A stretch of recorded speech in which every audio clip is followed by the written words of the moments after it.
Hello, everyone. Thank you. Welcome to IBA Stage. We're happy to have our 8th IBA Stage at this moment.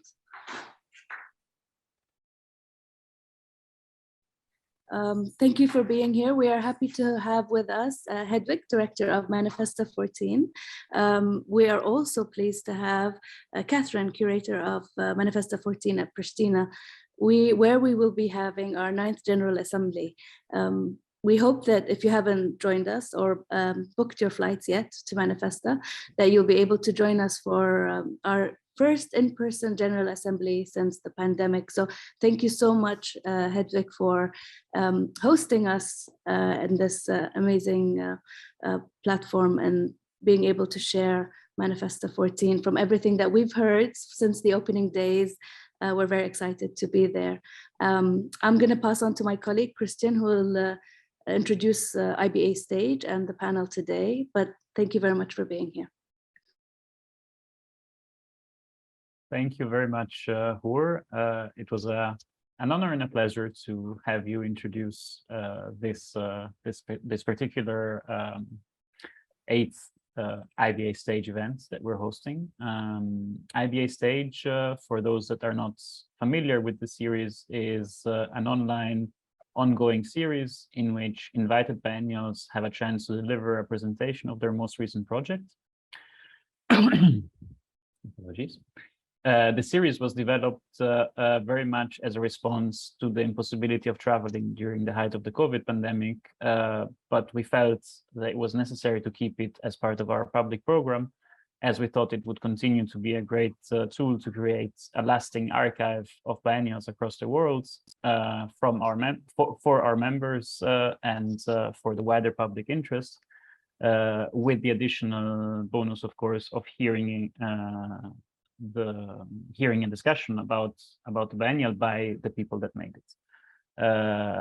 Before I introduce Hedwig and Catherine, I also want to run everybody through some basic house rules, and I also want to remind everyone that the meeting is recorded and also streamed through our social media platforms. And in this occasion, I also want to take a moment to welcome everybody that is following us through YouTube, Facebook, and Instagram. It's a pleasure to have you here tonight. So in terms of house rules, it's very simple. I think we're all used to Zoom talks at this point. But in very simple terms, we ask you to keep your microphones and cameras off during the presentation. You're more than welcome to turn your camera on during the second stage of the presentation when we will have a Q&A. You may type in questions for the speakers directly in our chats, or raise your hands once the presentation is over, and we will give you the words so you can intervene and ask yourself the questions to Hedwig or Catherine. Of course, if you have any questions or comments that are not specifically addressed to today's conversation, please feel free to send us an email at info@biennialassociation.org, or send us a message through our social media outlets. Thank you for this moment. I know it's cumbersome, but I think it's necessary to keep the conversation flowing smoothly. With this, I want to take a moment to introduce Hedwig Fijen. I hope I'm pronouncing that correctly, or as correctly as possible. Hedwig studied history and history of art at the University of Amsterdam. She's founding director of Manifesta, the nomadic European biennial, since its origin in Rotterdam in 1993. Over this period, which encompasses now almost 30 years, Fijen has transformed the biennial form from a contemporary art platform into an interdisciplinary platform for social cultural change. For her work in the field of European cultural development, she has recently been appointed as an officer in the Order of Oranje-Nassau by the King of the Netherlands himself. And joining us also today is Catherine Nichols, who is an art and literary scholar, curator, and writer. And for Manifesta14, she was the creative mediator. And I think we will ask further down the line what exactly this role was, how you related to the institution, and so on. Having mounted an acclaimed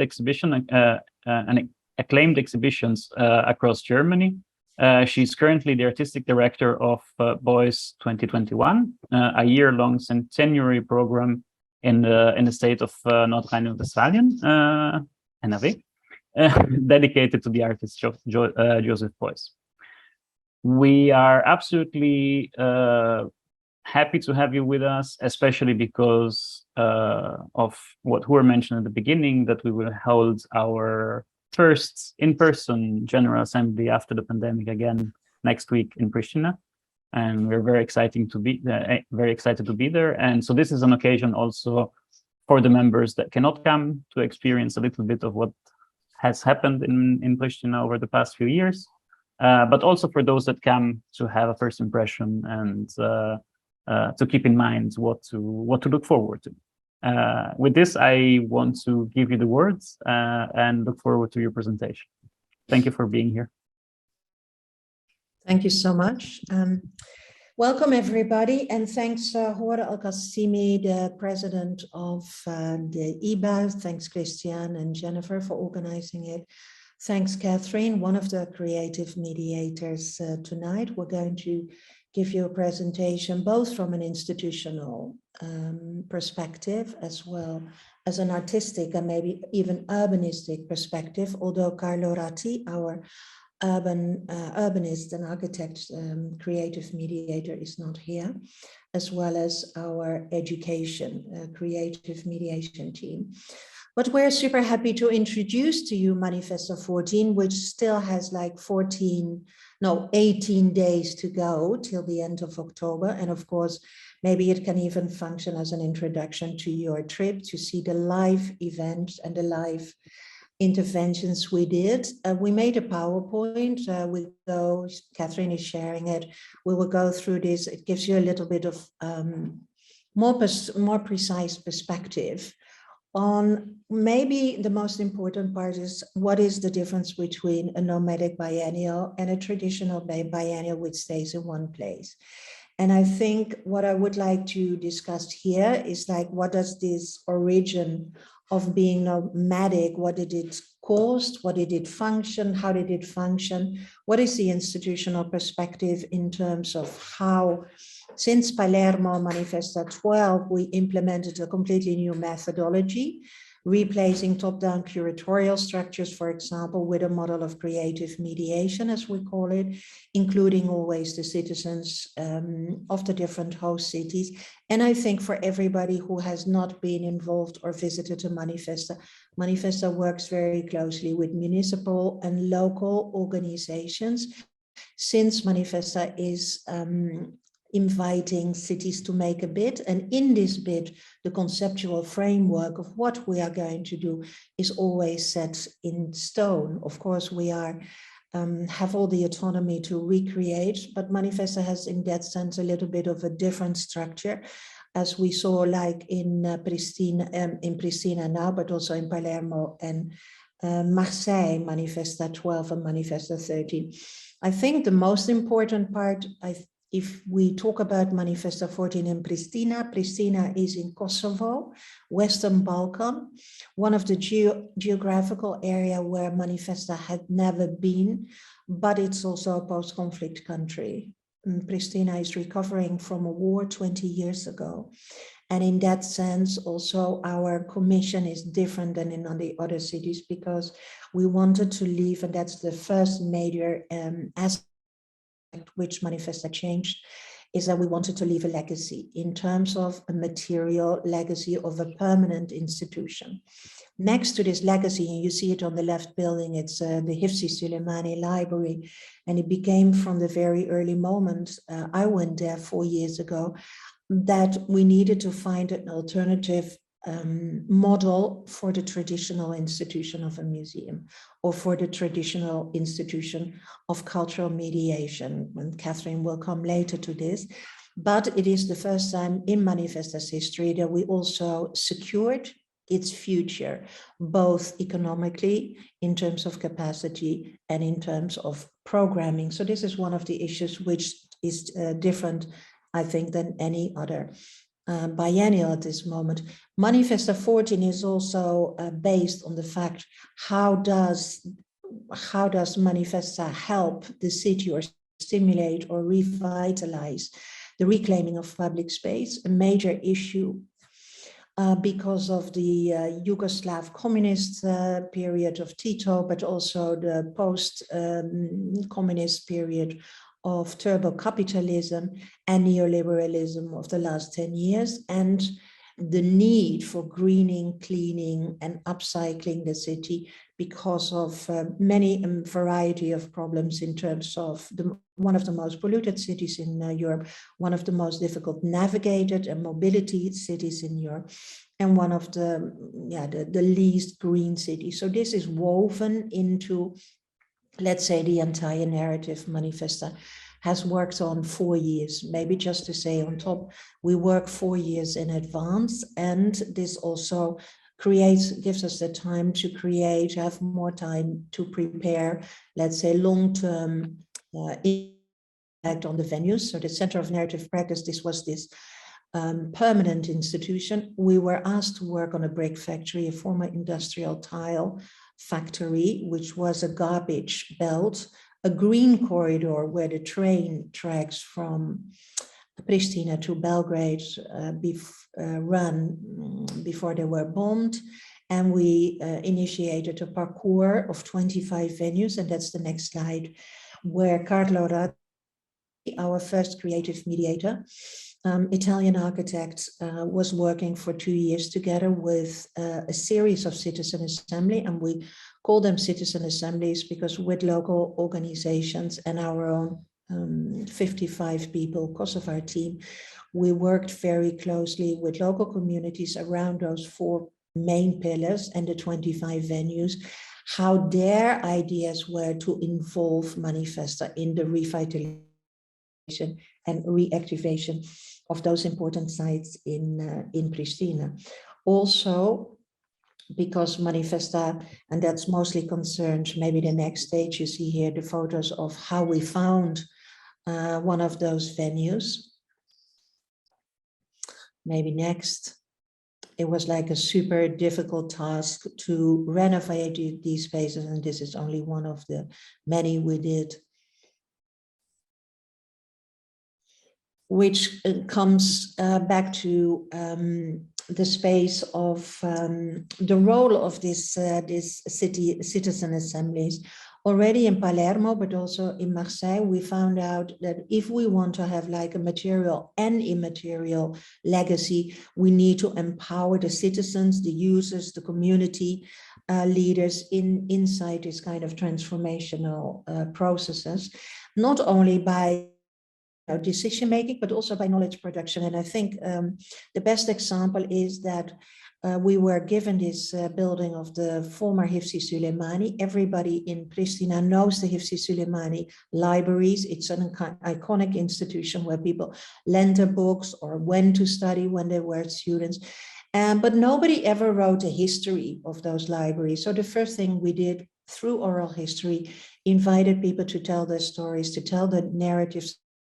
What were their experience, their memories, what was the function of the institution during the war, and how could we create a kind of up-to-date memory. And we wrote a little booklet and presented a booklet as part of this knowledge production. And another part, which I think is the next slide, is what did people see as the relevance and the urgency of what is needed in the cultural ecosystem. And for this, we invited a group of professors from different institutions to work with the 5 ethnic minorities in Kosovo, the Albanese, Serbian, the Ghanese, the Turkish, and the Roma community, to understand what is the relevance of culture for them and how would they see this relevance being identified in a kind of manifesto for the future.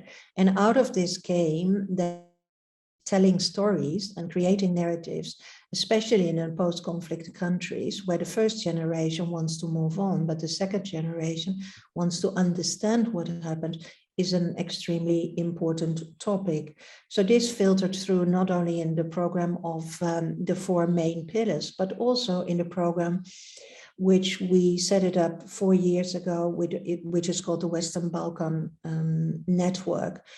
Out of all these stories came that people were not so much related in the cultural atmosphere in the Western Balkan itself, which was surprising for us. So we invited 10 countries in the region to combine efforts. And one of those projects which came out of it is, how do you look to your own history? And we invited scholars from Skopje, Tirana, and Prishtina to write a history of underground cultural venues just after the war, but also during the period of the war, and to understand better how we could analyze and reflect upon the current cultural ecosystem if we didn't hear the stories and written down the stories of the previous period. It was quite interesting for us to understand why these institutions hadn't done this before, but knowing this, it was for us through this Western Balkan a very good learning lesson that also could continue for other stories in this Western Balkan, which included conferences, education, workshops, exhibitions, and part of these projects were included in the Biennale itself. Other parts of this knowledge production is also done by, maybe some of you know, who have been in previous Manifesta. Almost 30% of our budget goes to educational projects, which is mostly in terms of making contact with the different communities in the host cities, because we are only 2, 3, 4 years there, making sure those communities are empowered to have their voice in Manifesta, but also creating school programs, upcycling programs, all kinds of interesting workshops. But especially for this, and this was research in the years before we actually started to the program, what could be a more long-term institutional impact Manifesta could leave. And one of the issues we found out that the role of mediating culture, neither in the museums or galleries, which are in Prishtina, was existing. So the education team, I'm speaking now for them, they were setting up a mediation school. How do you mediate exhibitions, cultural practice, research, knowledge production, and how could you do this also from the diversity perspective? Because Kosovo is a country with 5 different ethnic communities, and we invited also, as part of this mediation school, a diversity committee representing all these 5 communities, who advised us how to work with the different communities, how to include scholars for these mediation schools, but also for the program and for all the programs which education and Manifesta14 has set up. Maybe next slide. This is one of those workshops. Here we enter into a project which has a long-term perspective. Manifesta is here only as, let's say, the icebreaker, the incubator. No, this is a huge terrain very close to the center. Nobody believed that this could be a possible, let's say, interesting extension of the center.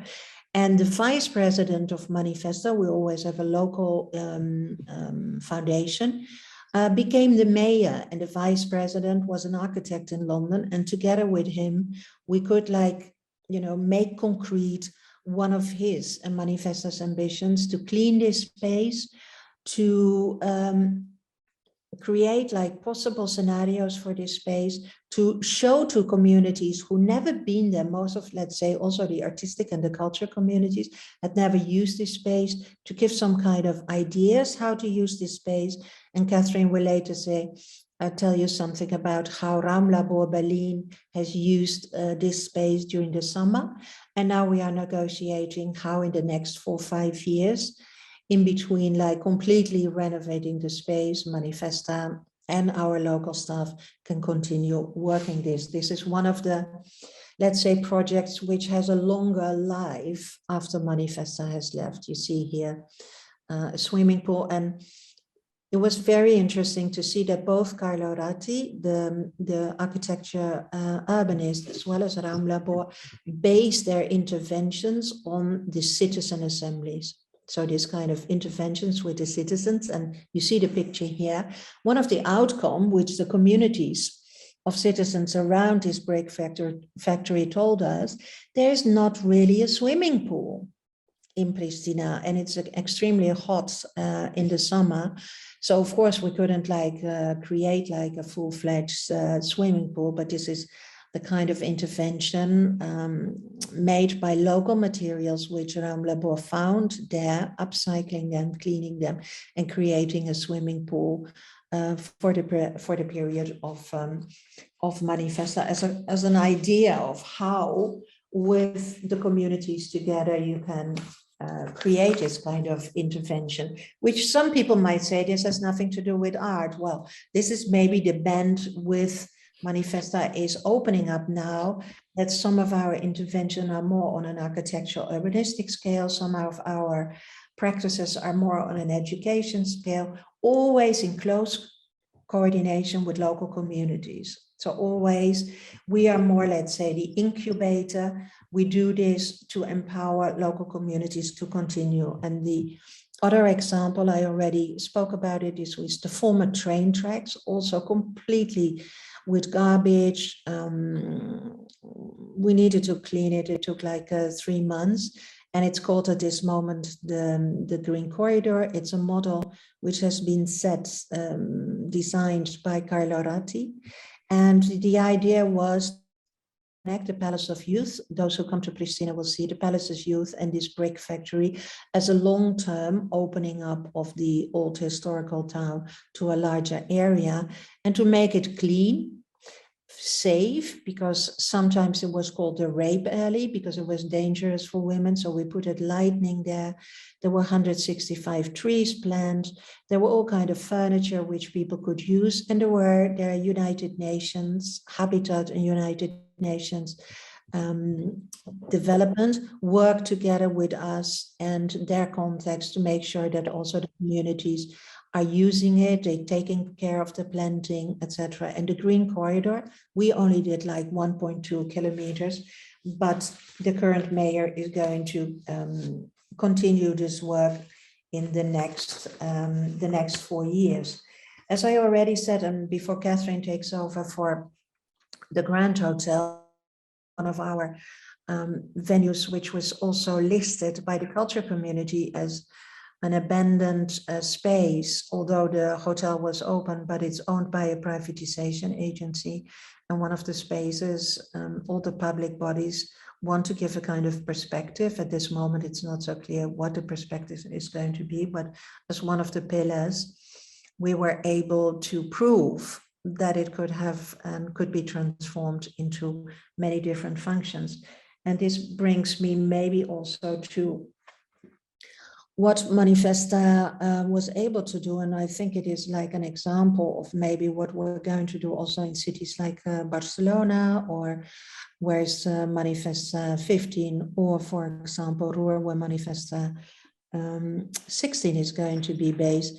That Manifesta function a couple of years as a kind of incubator, facilitating change and transformation, but also creating, sometimes as an outsider partner, creating new opportunities which are sometimes difficult to realize, but also creating a track record on an institutional basis And we realized in this Manifesta that not only like 40% of the budget came from outside sources, but also the foundation, which we set up specifically, which is a public-private foundation, will continue for the next years to come, also with an existing budget and with a track record, so that external NGOs and donors can continue working.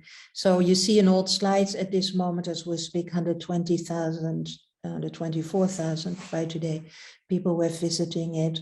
A lot of positive feedback, also to a little bit like in Palermo, restoring, let's say, or creating different image of the city, because most people think about Prishtina as a kind of war zone. And at the same time, this is what the Prime Minister said very clearly about Manifesta.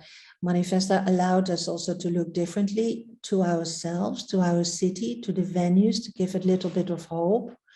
But also to allow other people who have never heard or never been in the Balkan to see these countries or this city from a different perspective, also from a perspective, and this is almost what everybody is confirming, it's a very creative and dynamic city, a city where 50% of the population in demographic sense is under 35 years.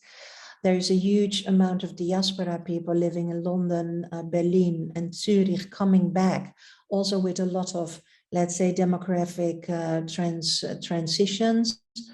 But it is a city where everything is super alive and where this, let's say, transitional or transformation within the communities itself is very, very prominently in the creative scene. And this is where I think the motor, as you see, these are just two examples, where Manifesta is called like the motor on which the future of Prishtina can maybe base.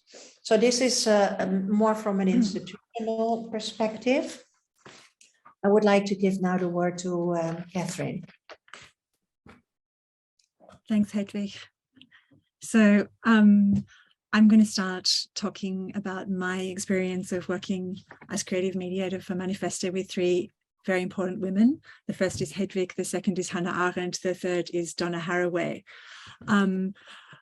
I'm starting with Hedwig because this was my very first encounter with thinking about the possibility of working on Manifesta14 was, of course, a conversation with Hedwig herself, who called me, surprised me, inspired me to come to Prishtina and see whether I might be able to develop a concept that would speak to all of the objectives, all of the directives that Hedwig has just illustrated to you in her talk, mainly picking up the idea of reclaiming and transforming public space, but also public thinking in a way, not just the spaces themselves, but how to relate to those spaces and how to relate to other human beings in those spaces, and not just human beings, but also more than human beings, to think to beyond the scope of what's often been the case in many post-conflict societies, that it's been so crucial to think about how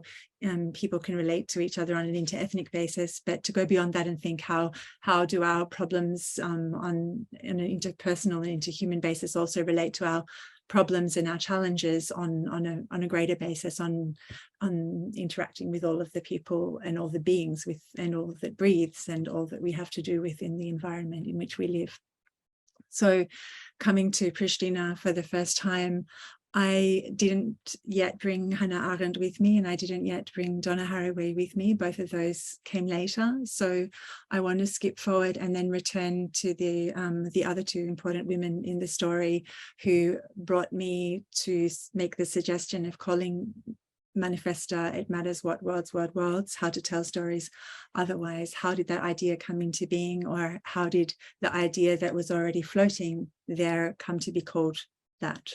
So I wanted to just mention the things that really struck me before I even went to Prishtina, and then once I went there and began to work with the team. the things that influenced very much the practices that I developed in working for Manifesta and the ones that I tapped into. So the first of those is one that Hedwig mentioned already, and these are the citizens' consultations and assemblies. Here you see a photograph of just one of them, one of the gatherings. There were many, many gatherings, and there were voices that were captured in transcripts, in audio files. There were videos made. So even before I went to Prishtina for the first time, the team very kindly provided me with all of this information.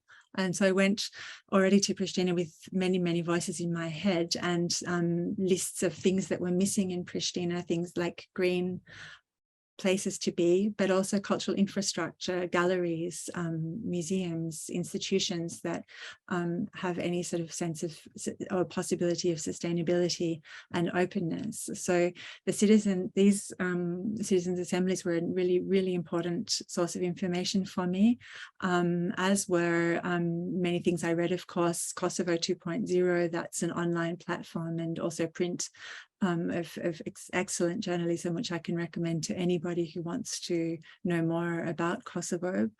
But then there were also the interventions and all the research that was conducted by my fellow creative mediator, Carlo Ratti, who you can see with his back to us in the photograph in the black t-shirt and jeans. And these various interventions in the meetings that he had and the research that all of his team and students from the University of Prishtina did throughout Kosovo was also an extremely important source of information, particularly when it came to choosing venues and understanding how the various venues were functioning and how they were linked together or not linked together by footpaths or non-existent footpaths or roads or modes of transport. So all of this really intricate understanding of the city was led by Carlo Ratti and his excellent team. And also, as I said, he again was collaborating with many young students and many voices as well. So you can already see just from these two slides how many voices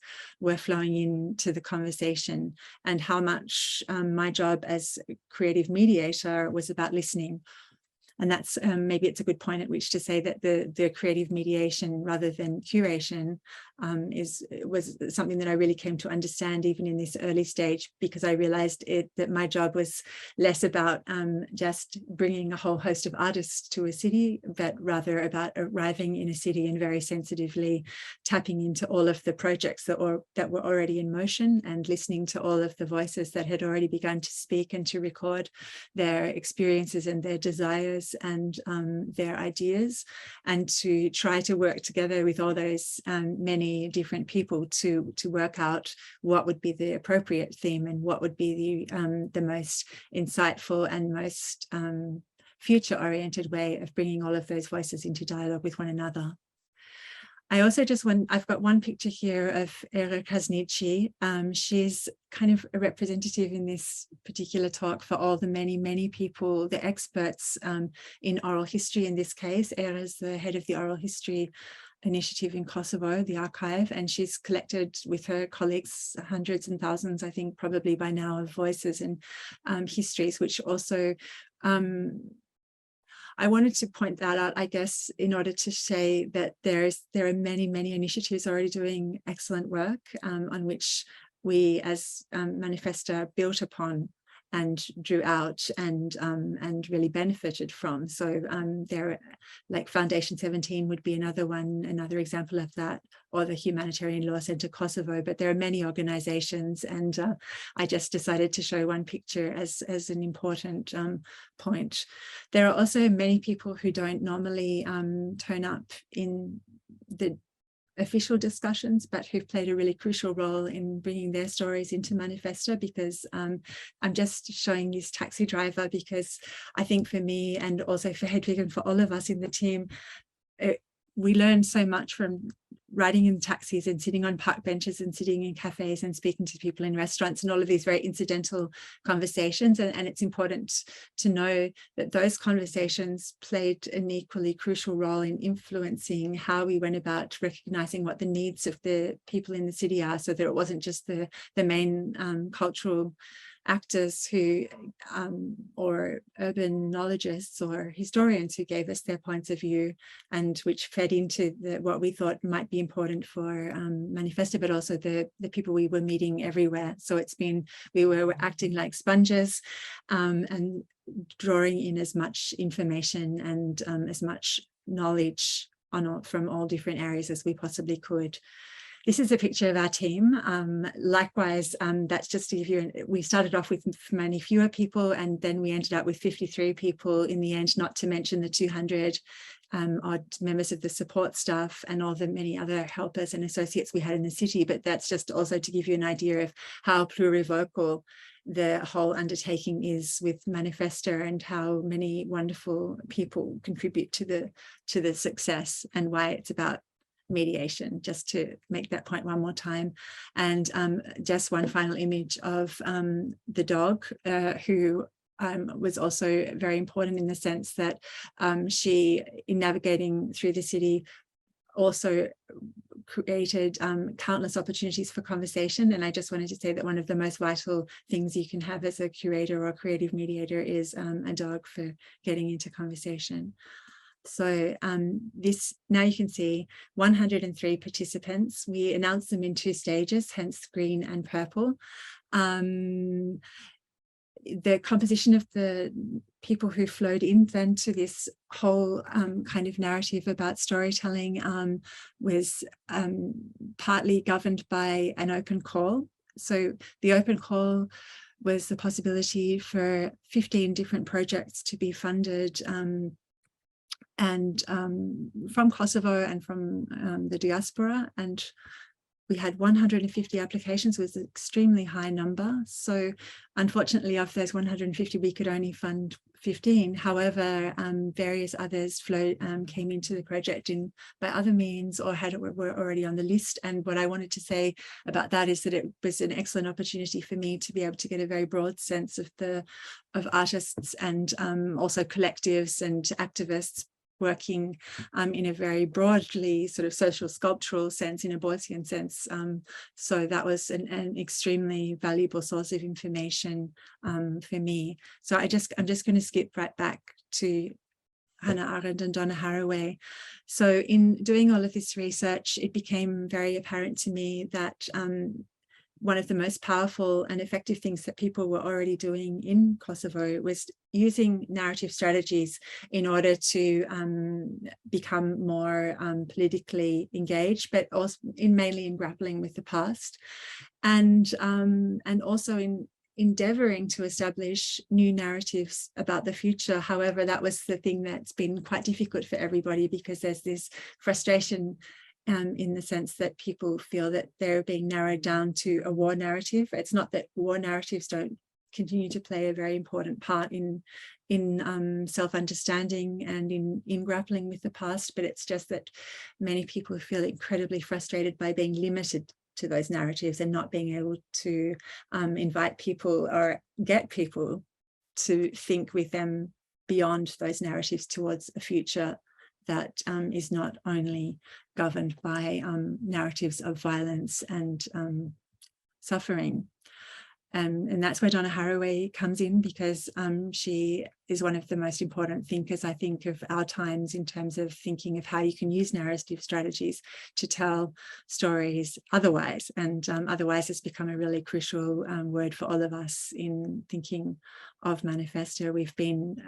It's something that Hedwig Fijen has, as she's indicated, already been working with implicitly for many years with Manifesta. Manifesta kind of embodies otherwise, in the sense that it's about social and cultural transformation, but we pick it up here and we really take it for a walk and try to maximize how we can think of different ways of thinking with otherwise to bring Kosovo into a dialogue with people all over the world about how we can work together in our entanglements, for better or for worse, to make some kind of survival narrative and some kind of narratives of political emancipation viable.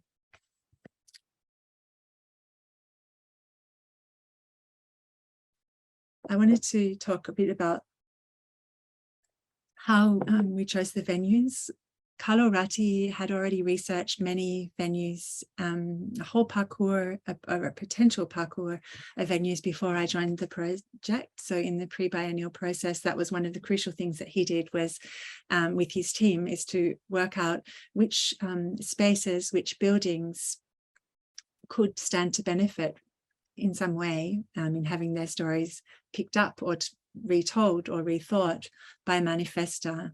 And so I just have selected just a few to give you a sense of the scope of those. So we had there are monuments in public squares, such as the Adam Yashari Square with the Brotherhood and Unity Monument on the left, or very important site is the Relinja Press Palace, which was the site of the first publication of a newspaper in Albanian, but has since fallen to ruin and became an important site for a techno and club called Hapsira, which means space in Albanian, and it's been used for various things, but it's been quite on shaky ground until today. We found out that thanks to the intervention by Cevdet Erik in this space, an artist from Istanbul, and engaging with all the layers of history from the printing to the techno to the sound of printers to the sound of techno, that the space is actually going to be, has been put on the list of protected monuments, and at least for the next year while it's researched to see what its status might become. So that's really very, very exciting news. And on the right, you have the Observatory of Prishtina. It's a site that's actually already undergoing transformation by the Astronomy Club of Kosovo. So that we also picked up on some of the lesser known historic sites that people weren't aware that they had. And it's been very much our goal to bring people into those sites and to create a new emotional attachment and a sense of belonging and or interest, at least, in the sites, because I mean that's just the first step obviously in reclaiming public space, is having a sense of what space you might have, because many, as we realized even with the Grand Hotel right in the center of town, many people walk past that site each day, but very few people actually go in there unless they're going in to do some boxing at the Fight Club, or to go to the occasional party or a rave or event like chess or something, that or funerals or weddings or graduation ceremonies that are sometimes celebrated in the auditorium. So yeah, first step, bringing people to the spaces and creating some kind of emotional bond or awareness of those places. We also had private spaces. The one on the left is a flat, which was used by Alicia Rogalska, but then very public spaces like the square, which you see in the middle, which is right outside the Grand Hotel, the Zahir Payaziti Square, like Adam Yashari Square also, which has been dedicated to a symbol of the militant resistance from a member of the KLA. And on the right, the Hatitsa schoolhouse, that's a very crucial site for memory, in the sense that it was part of the parallel school system. When during the Serbian repression, people were forced to do all public activities. People of Albanian origin, I should say, were forced to do all activities such as schooling or health services in private sphere. People opened their homes, and this was a private home, which is now a ruin. It was destroyed during the war and hasn't been rebuilt yet. And we had an intervention here as well about the school system called School Without Schools, and that's also brought countless people to the site and made them aware of the fact that something needs to be done to preserve the site. Then we have the Gemlia department store. It's designed, one of the few buildings in Kosovo designed by a woman during the Yugoslavia. It was the first department store of its kind, the first building with escalators in Kosovo, and very fondly remembered by the people. It's been the subject of much public discussion in recent times, what it should become, whether it should become a concert house or a museum, or what else. In the meantime, it's the taxation office. And it was the site of an intervention by Alban Muya, which I'll show you in a moment. The hammam in the middle, that's been unused since the 1960s. It's undergone several awkward renovations and still hasn't been open to the public. So once again, a site that people have been delighted to enter. And on the right, that's just to indicate that we also moved beyond the city itself. There were interventions in Mitrovica, which is what you see here with the river, the city that's divided between north and south, between the Serbian north and the Albanian south. And then in Prizren at the and in Kosovo, which is a small town on the outskirts of Prishtina. Just to tell you a little bit about some of the interventions briefly, that's the Grand Hotel that you can see, an intervention by Petrit Halilai. We had many artists from Kosovo, at least about 45% of the artists were actually from Kosovo or from the Kosovo diaspora. Petrit is one of the artists who's actually quite internationally well known. He engaged with the signage on top to change the sentence from just Grand Hotel Prishtina, and with no stars, since the stars have come down, the 5 stars have come down over the years as this hotel became dilapidated. But he changed it to say, when the sun goes down, we paint the sky, and that's somehow emblematic of this whole telling stories otherwise that's been the emblem of Manifesta14 Prishtina, and a work by Flaka Haliti, which is an intervention on top of the Palace of Youth. Also a very well-known artist from Kosovo, another Alban Muja. So, and that's, there you see that he built a house on top of the department store, which is taking up this issue of these parasitical houses that popped up all over Kosovo when I think throughout the region when this socialist housing system collapsed and people after the war began to take advantage of the lawlessness that reigned in the years after the war and just build houses wherever they could. And so Alban takes up that question and issue in a period where housing continues to be an issue in Prishtina, and in a humorous manner. So there were also many artists from elsewhere, some very famous international artists, among them Ugo Rondinone, that's the Adem Yashari Square, as I mentioned before. He engages with the Brotherhood and Unity Monument. We can talk about more about the interventions in the questions afterwards if we have time. By wrapping, anyway, he engaged with the sculpture by wrapping it in aluminium foil and transforming it from a grey controversial monument often overlooked into a bright objective contemplation that also raises the question of what are monuments for today, what do they stand for. Lee Bull, also a very well-known artist, with her intervention from, she's from Korea, for those who don't know her, she intervened in the Palace of Youth and Sport in a burnt-out stadium with her Zeppelin-like figure willing to be vulnerable. This is the work by Cevdet Eric I mentioned a moment ago in the Relinja. So you can also see that one of the main things has been to actually clean up the space, as you would have seen the photo a moment ago, and with very minimal intervention, it's just been cleaned and made possible to use for further interventions in the future. This is a cinema, Kino Rinia, in the middle of town, which was just recently saved from being a supermarket.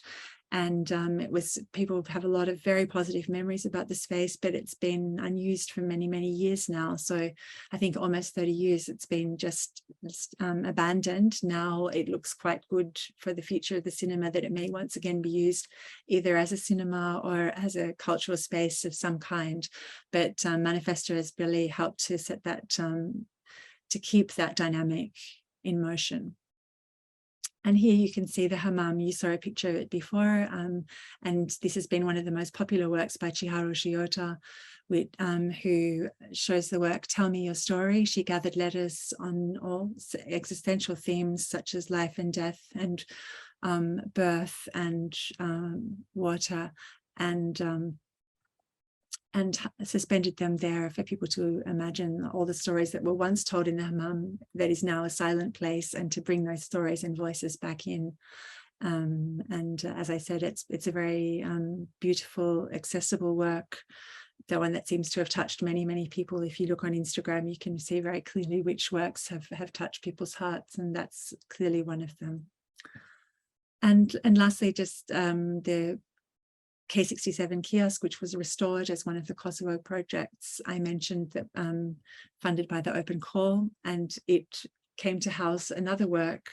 It was restored by Iliad Dalipi, and it came to house a work which was a student project called Radio International Collective, a project that was organized by Susan Phillips, the well-known sound artist, with her students from Dresden, and who collaborated very closely with students from the University of Prishtina, and they all made different radio works, which were interspersed with radio intervals from all around the regions, the little beeps and chimes that you hear in between the programs. So you can see all the different kinds of projects. I brought this one in to show that there were many, many projects that were collective based and that endeavored to create relationships between Kosovo and elsewhere, especially with young voices.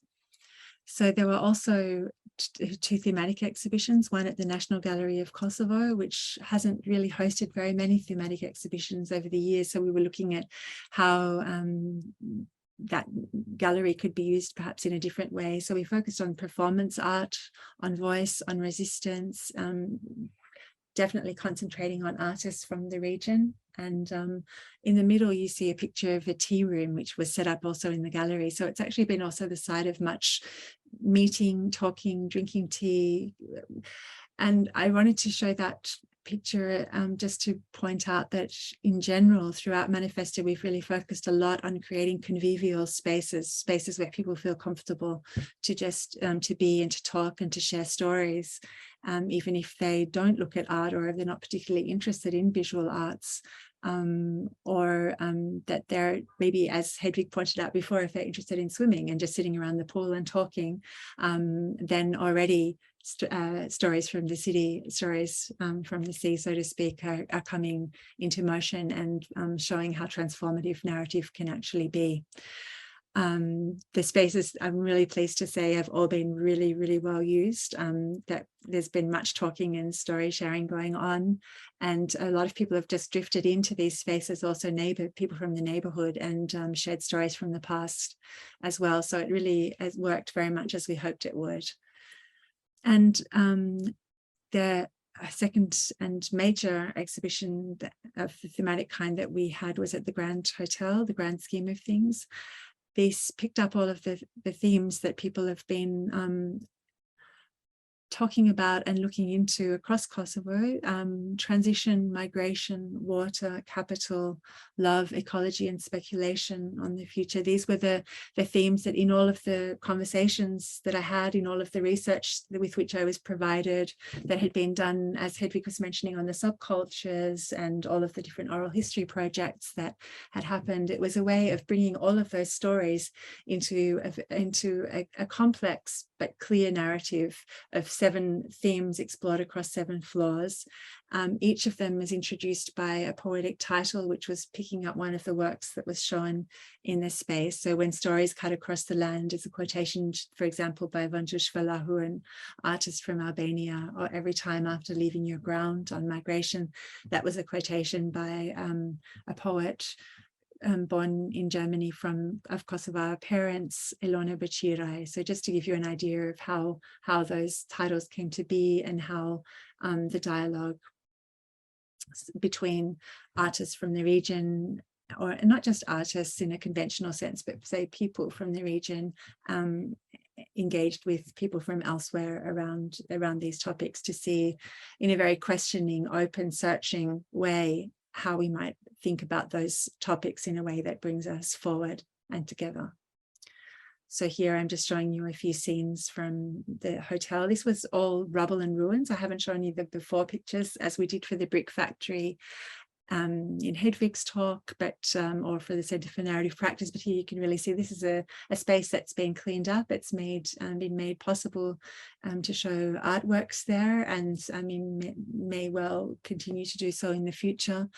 It's certainly was a huge effort. You never see the effort involved, I think, when you see this, but it just is a moment to mention how extraordinary our production team is to manage such a logistical, I could say nightmare, but now that we've had almost 3 months of showing amazing works there and got very used to it being a very light, beautiful, airy space with views of the city. I think we've forgotten the nightmare in a way, but it was actually incredibly hard work and an amazing team who made this possible. And there were also spaces like this one, the open studio, that were active spaces throughout. So there was a shop where Iva was sold. This is a story that you might think of more in terms of social sculpture of a woman, Faria Hoti, who after the war managed to bring together all the women in her village to create a successful business. And although she received much abuse for doing something that wasn't normally something women should be doing, namely running a business, she managed to survive all of the abuse and to insist and to sustain it. And now she's was voted European of the Year this year for her outstanding service and business acumen. And so her work, her social sculpture, if you will, was presented also as a shop in the Grand Hotel. So here you can just see there's a reading station. This is a section on water, and you can see the blue sofas in the background, and you can see that there's sculptural works and photographic works and invitations for people really to just to think and to rest and to be within an art space and to just experience being, which is an unusual thing in Kosovo in itself, is just to be in an art space, since there are so few of them. So painting, these I'm showing you mainly works by Kosovar artists. The painting was by Brilliant Milazimi, a young upcoming artist with outstanding work. Dorentina Castrati with her installation, and a work by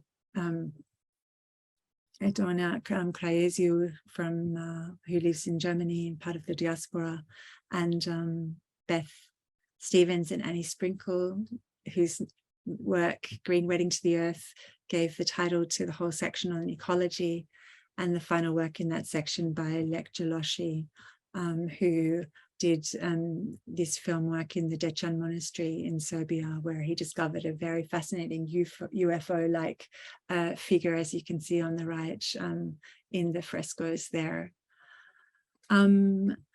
I wanted to talk just about radio otherwise. This is in the context of legacy.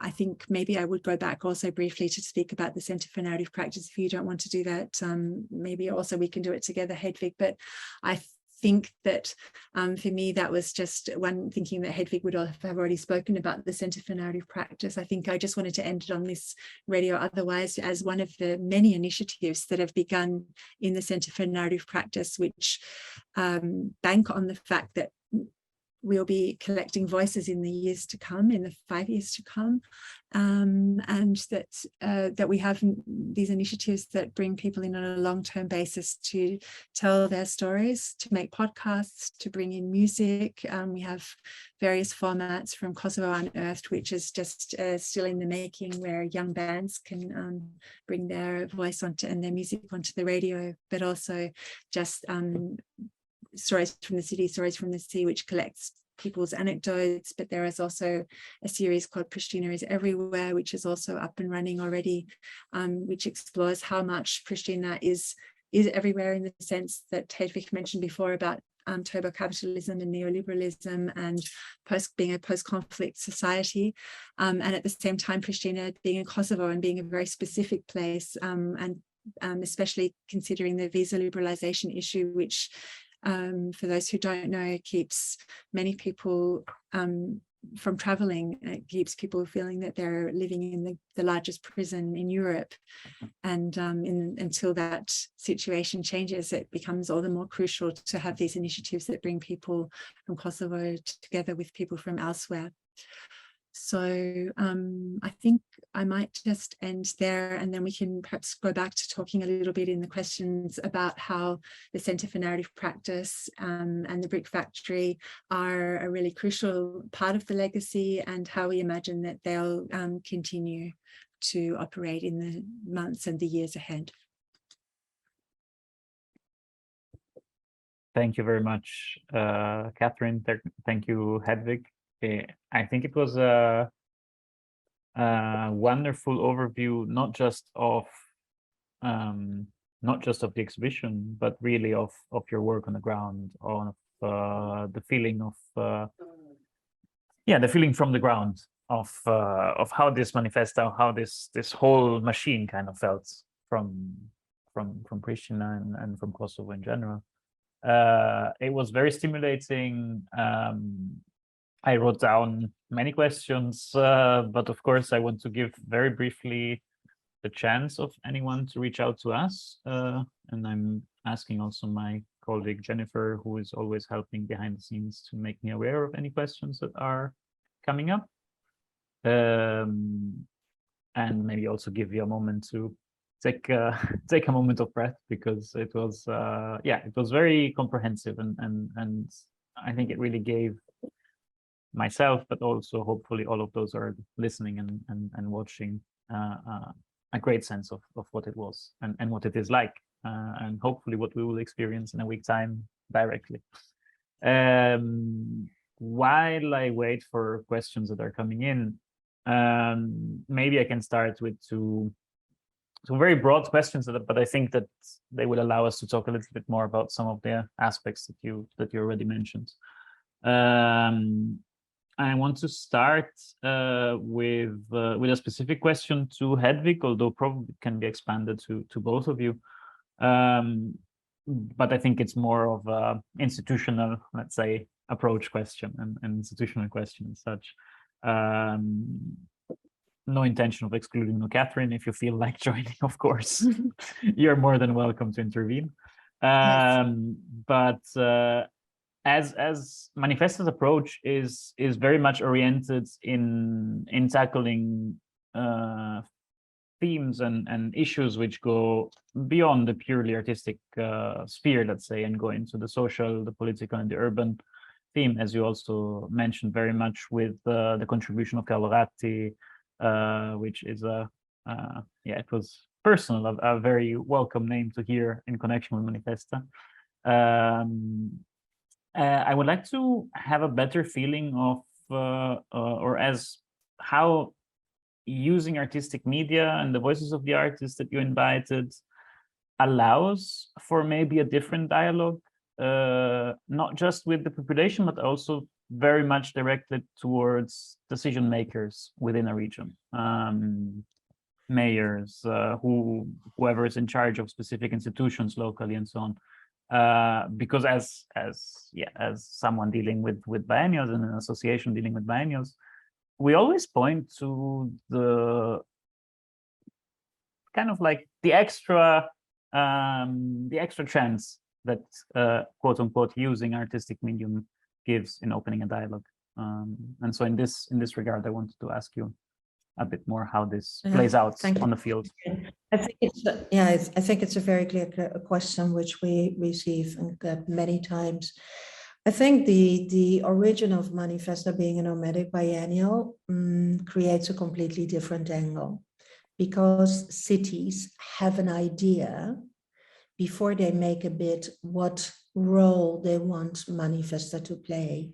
And then, of course, first, most of the cities are not so much focusing on the artistic questions. It's mostly, and I think that came about from Manifesta 5 in San Sebastian, but also Nicosia, Manifesta 6. Since we are nomadic and since we originated in let's say, moving from one city to another, we need to first map where we are. If you're always in Kassel or always in Berlin, you know what the city brings to you, but we don't know anything. So already in the first discussions with potential candidate cities for future editions, we do a lot of, let's say, pre-research. Why would Manifesta go to a city? What is specifically local or geographical or geopolitically not only interesting for that specific city, but pars pro toto for a global phenomenon? So this is where, and many discussions were always also from, let's say, the typical art world. How does it involve your, let's say, autonomy if you have so many different stakeholders and decision makers on the table? And I think I've rephrased it in a much more positive, not even a dilemma, we call it engaged autonomy. We don't want to fly in as a new foe. and do like a series of exhibitions, which like in Zurich, most local institutions or museum can even do better. So we want, our role is different than any other traditional biennial because we are much more invited as an incubator, as a kind of, and I once described it as Manifesta is much more a platform for social artistic change. So cities want to use or misuse an edition of Manifesta to sometimes have outside inspiration, artistic, let's say, intervention, but also sometimes as a kind of an experimental platform to use things or to try out things or to create a larger network of different voices, because we bring this in, but also, as Meyer Rama said, as an icebreaker. Because in such a complex situation as Kosovo, with 5 different ethnic communities, we are in there functioning as an icebreaker, bringing all these different ideas, stories, sometimes dialectical and opponent opinions together.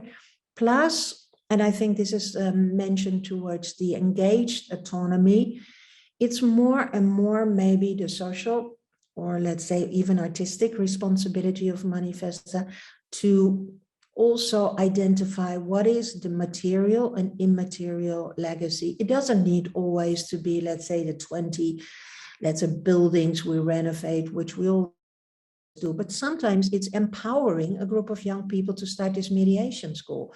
Or, as I wrote down in Prishtina lately, culture and artistic practices were never taken seriously in Kosovo. It was never seen as a kind of even economic force.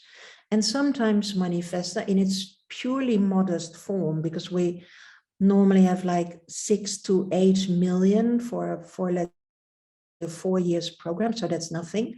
We are able to really switch over to some different perspectives, create new alliances, give people even a few, like the chair of the parliament said, I've been looking to my city in a complete different way. And what is cool to see that without us intervening, all kind of plans are automatically made after Manifesta. I just heard today about a series of exhibitions in the Grand Hotel after Manifesta's leave.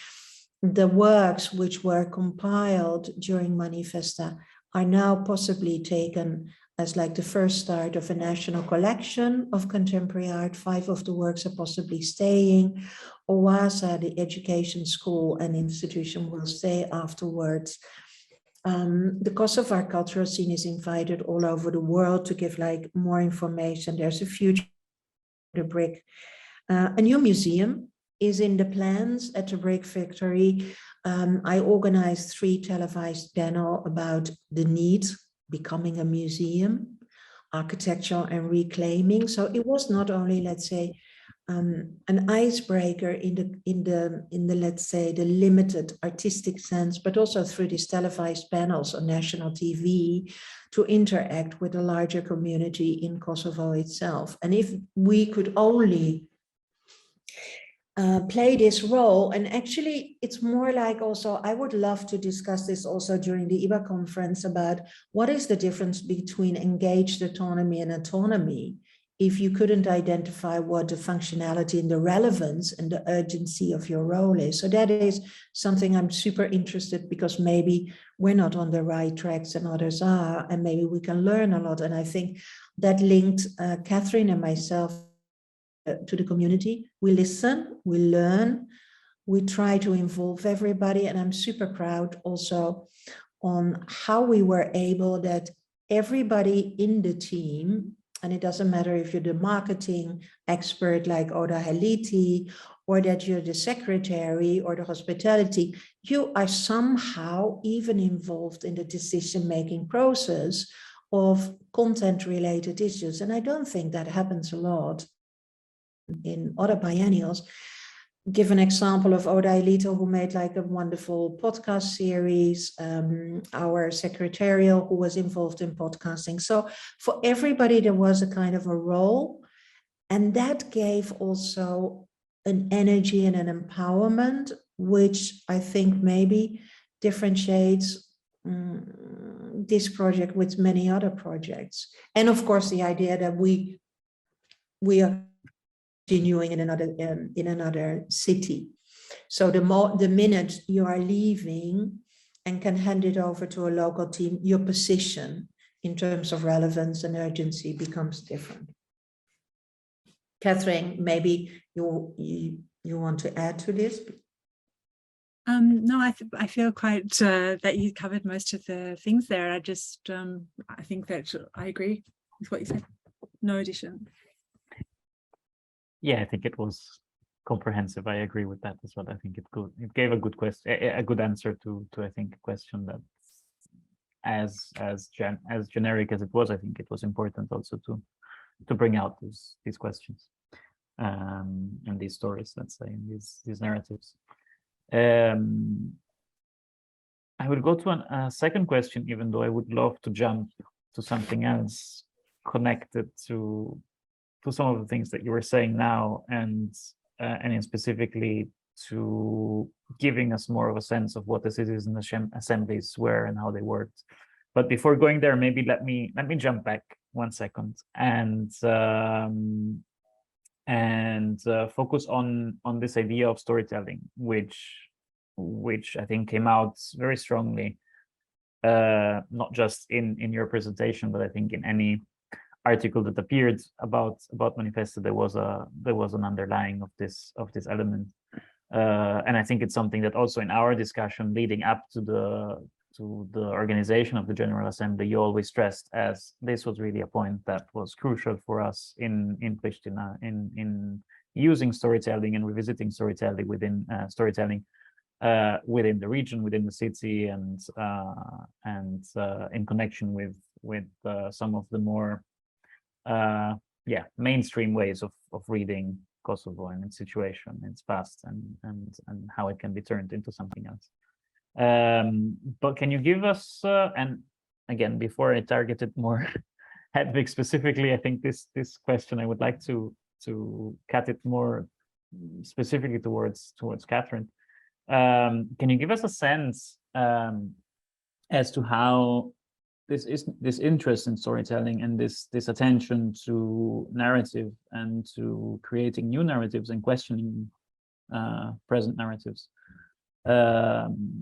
what this role played, or how this role played out in your curatorial research? And you mentioned that being there on site was crucial to listen and to give voice to what you could listen to on the ground. But I think especially for that reason, it would be interesting to understand which stories were so prominent that they guided you, let's say. Well, many stories, obviously, like I think it's stories about everything. I mean, as I mentioned, there were, I picked out the 7 themes, which were the crystallization of the stories that I was listening to. But I mean, beginning with transition, that a lot of people are telling stories in speaking to you, but also in their practices of a society in transition, which means a society engaged in memory work, and that's a really difficult thing in the sense that much of the traces of memory are missing. So archives are very vulnerable. A lot of people have been working on trying to redress this issue of the fact that many archives were damaged or lost or actually stolen, also as part of a practice of cultural genocide by some of the Serbian forces who took some archival materials to Belgrade, and they have not yet been returned. So, I mean, I can say there are many, many narratives of dealing with or grappling with the trauma of war. And as I said, it was a lot about getting from that point to stories that other people are trying to tell. Like, for example, Foundation 17, that's a group of people who are trying to partly map buildings that have been abandoned or lost and try to find out their stories, but also try to create spaces for people to do art exhibitions or to be able to, for young artists to be able to show their work. But I think maybe if we look at one concrete example, it's probably easier. I started to talk about the Relingia, and then you can see, in a way, if you just focus on that, how the stories, how we get from the very first stage to what we get to the story we get to today. So I know that there's a woman called Avina Halili, who's a poet and a researcher who's done a lot of research on the history of Relingia. She, because it wasn't just a place where newspapers were published, it was also a whole group of writers, and she's been doing a lot of research into the forgotten, many of the forgotten writers, and coincidentally many of the forgotten ones were women. So she's been also doing a lot of background research on those people. So in getting to find my way into some of the cultural practitioners in the city, which takes a little while, but asking people are very helpful, and then you get to know people. And Avina told me about her work, but also other people had told me about Avina's work. And so then there was also the research that on asking Cevdet Eric, the artist, to come and maybe think up a new work for that site. He also did a lot of research. So working with someone in our team, Lendita, he went through all of the archives in the library and found out about all the different newspapers of each day. And so then, and that has flowed into his work. So when you enter the space and you look at his work, you see the newspapers, the first pages of the newspapers, as many as that could be found. There's just a gap in the 1970s, I believe, but you can really see Tito, and if you just men, like one woman, like there are men, and this is just obvious things, but in just looking at this, what flashes up, what are the headlines, who are the political figures that appear, then you get this whole sense of all the history that was printed and brought into some discursive form in that space that is now no longer there. And listening to the music that Cevdet has composed for that space, then you get the more recent history that's flowed into it. And I also, in my research, met people from Hapsira. Cevdet also met people from Hapsira, the collective that organized all of the dances there. So that knowledge has also flowed into the artwork and also into our knowledge, and it comes back into the space. And now Hapsira is also going to be organizing a Manifesta night, a party that will happen in that space. And we now got the news, as I said today, that went into our group chat of with a newspaper article that because of all of this momentum, in a way, it seems that the site has now been put on hold as a monument to be protected for at least 1 year until it's researched further. So you can see, and now we have this party on the 21st, and I think all of Prishtina is going to be there, and half the region as well. So we'll see what happens there. And Cevdet will come and perform there with the people from Hapsira. So there's this, and they've also created some sort of dialogue and long-term bond. So there are the human relationships that then create new stories in the time to come. And then hopefully it goes from there, and Avina's work will hopefully be honored as it should be.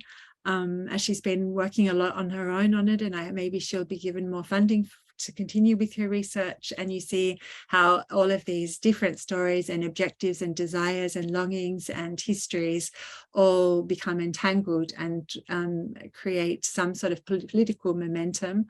And as we know that with political momentum, it also needs to be a financial and commitment that goes hand in hand with that, which is what I would take as my cue to go to the Centre for Narrative Practice, because I think for me, from the very beginning, that was the most crucial thing about this Manifesta and this edition, was that what Hedwig told me, that not only does founding a new institution require political will to support it in the long term, it also requires funding. And that's the difference with this edition, that there's a commitment to have the funding. There's a lease for 5 years, and the funding should also be for that period at least. And then in 5 years, you really have a chance to establish an institution. And we've chosen to make it the Centre for Narrative Practice, to make it all around different forms of storytelling, because it's the best way we can think of to bring all of the generations together.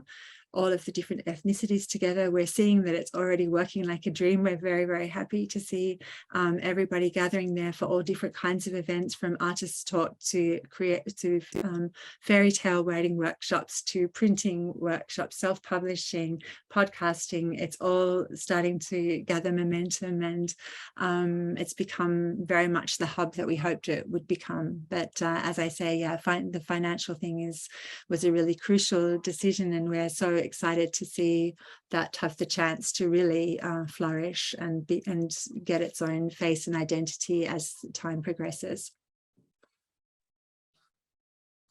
Sounds great. Also fun in between. It's we really look forward to experiencing these spaces and these, not just the works, but really also the more long-lasting, hopefully longer lasting legacies, let's say, of your work when we come in a week time. I want to keep things brief, but I do want to ask you one last question, if you don't mind. And I think that's something that you can both hopefully say something about. Because you mentioned in your presentation multiple times the role of the citizen assemblies and the role in guiding you, but also afterwards in carrying it out and keeping the dialogue open. Can you give us, that haven't experienced it yet and that were not present during the making, a bit of also a practical sense of the dynamic? Like what does it actually mean to have a citizen assembly? What kind of how was the discussion initiated? Who was invited, or was it open spaces that people could just join?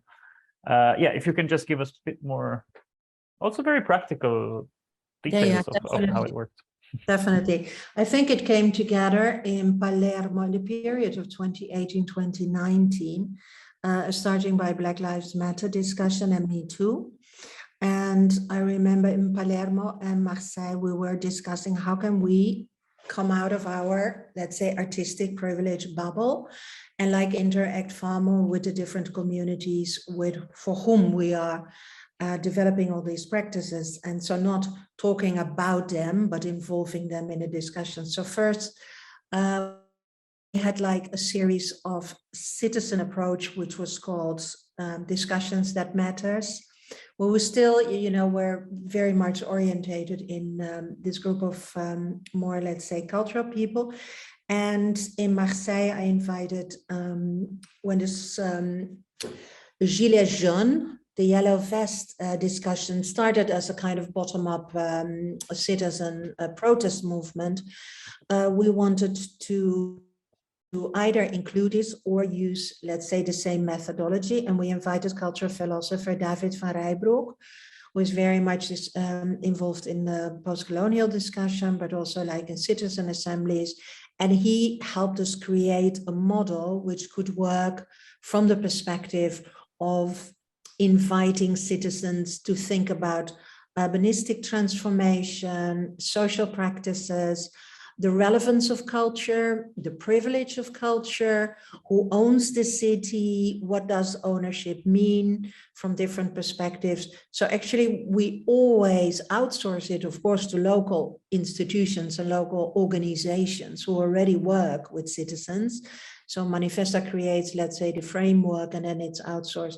It was very successful actually during the COVID in Marseille. Because it was, of course, every 3-4 months in this period of preparations, we were in another lockdown. And it was so successful that the new government in Marseille is now using citizen consultation as a permanent advisory council. So you see sometimes as an experiment in cultural practice that if it works or if it functions, and I can go like in, I think it's online, we have like many films and also interaction. It's a lot about, you need mediators, psychologists, professional people to do this. It's not like us to doing this, because sometimes these discussions are super sensitive. It is about political discussions, it's about ethnic, it's about racism, it's about, and it always taps into very sensitive issues. So when we arrived in Kosovo in 2018, we invited Bosnia-Herzegovina architect called Arna Macic to create a kind of physical architectural model in which the citizen assemblies could take place. And we, together with Carlo Ratti, he invited 100 students to do like also empirical studies to what sort of people can you involve from what sort of perspective. And he called this like voting with your feet.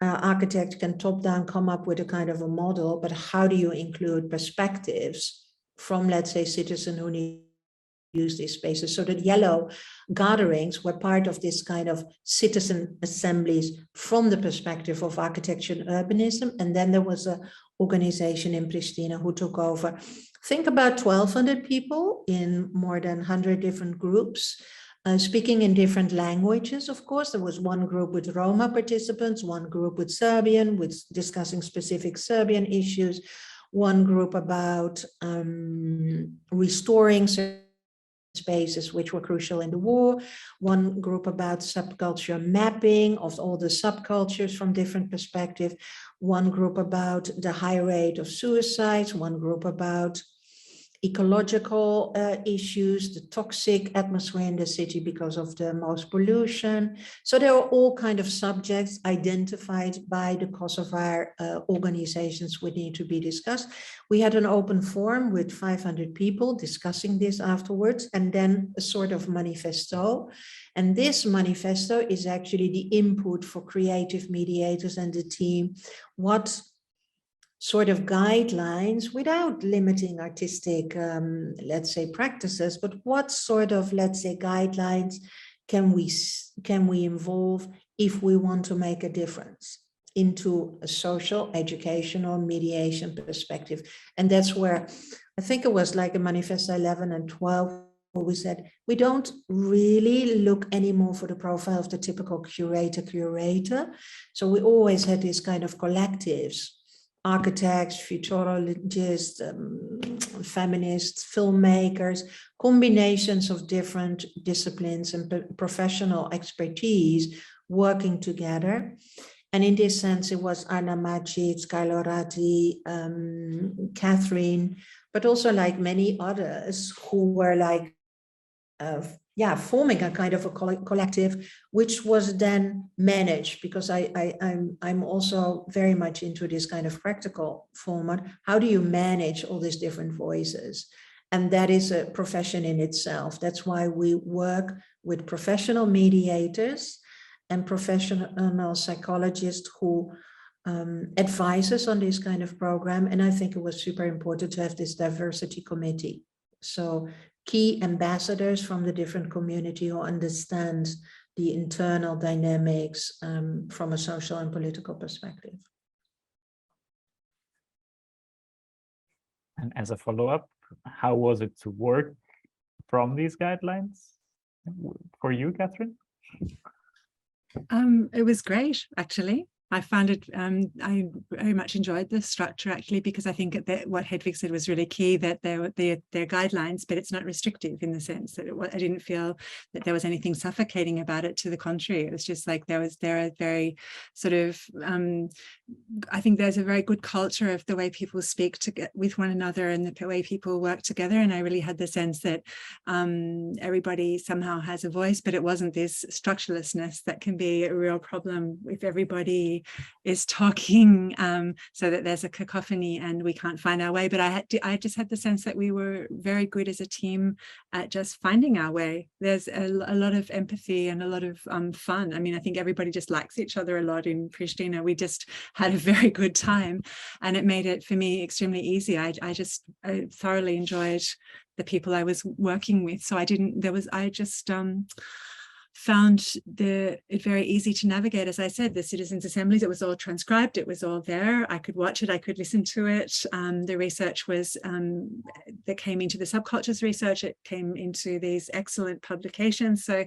I found that the structures that have been building up and evolving over the years with Manifesta, that I've very much benefited from from those very clear structures and high standards of research and academic rigor that made me feel quite comfortable. And I'm not easily comfortable, actually. I find always sort of scratching at things, and but I felt that everything was very, very well set up and easy to navigate for me. And I mean, obviously there was not a lot of time, and that we had a lot that we had to do in that short space of time, which is why I was all the more grateful for the fact that there were many experienced people in the team too, who had worked on several editions of Manifesta. And that's another nice thing about this structure, is that some people continue from edition to edition and they take their knowledge with them, and it's cumulative, and everyone's always learning from one edition. You'll find most people in the team will say,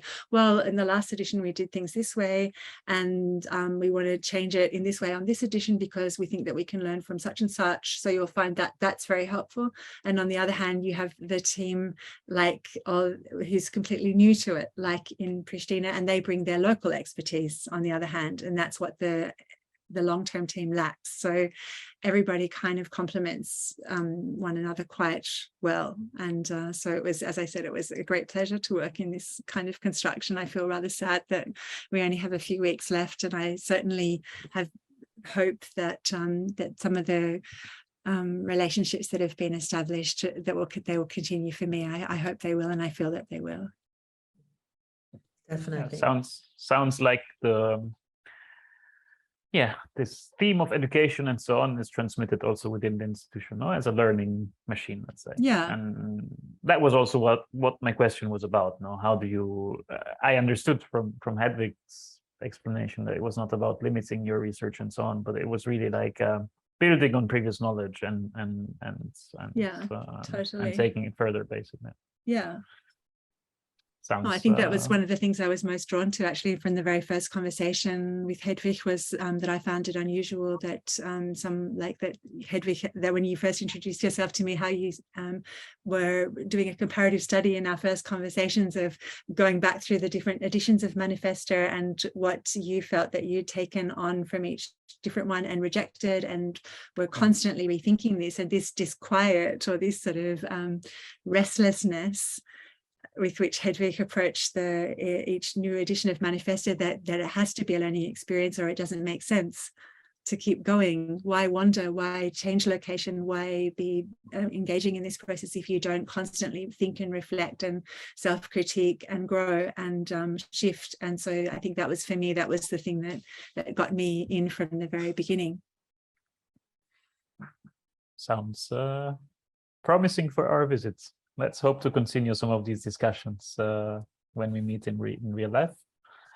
And I think to keep things under a certain time, I can close the event here, not before thanking you both wholeheartedly for the discussion today. It was great not only to hear your presentation, but also to have a short moment of discussion and dialogue about some aspects of it. And we hope to see you and most of our members very soon in Prishtina and experience some of these works together. Thank you very much for joining us. The opportunity. Thank you. Thank you for inviting us.